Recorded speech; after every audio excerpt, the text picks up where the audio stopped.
first time ever, the Portland metro area urban growth boundary will not be expanded at all. That decision was made just a few hours ago. It's a boundary that contains development, and critics worry this decision this afternoon will make an already rising housing crisis even worse, and prices will soar. Chris Woodard, live in Northeast Portland, asking the tough questions. Chris?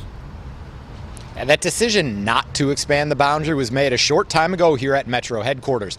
The councilors say they think there is enough room. All the data leads them to that, and say that actually made this a simple decision, despite what they know some critics think.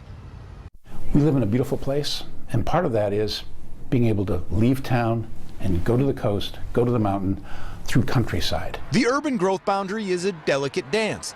Protect nature, but leave room for a growing population. For the first time in the 40-year history of this boundary, the vote this year is not to expand the boundary at all. Yeah, I think that's the right decision to make. We looked into it and found this comes despite 400,000 more people expected to move to the metro area in the next 20 years, increasing the population to 2.7 million people. How is this the first time we're good to go when population is expected to grow so much at this time?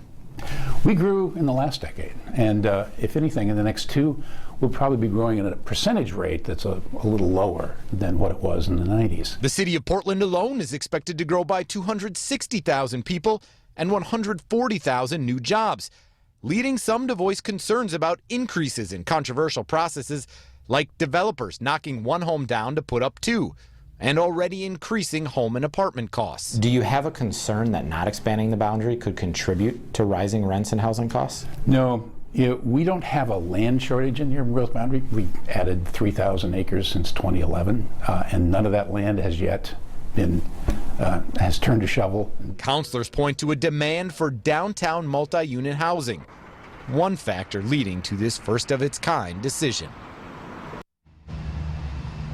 Today's decision just one step in determining how this area will grow.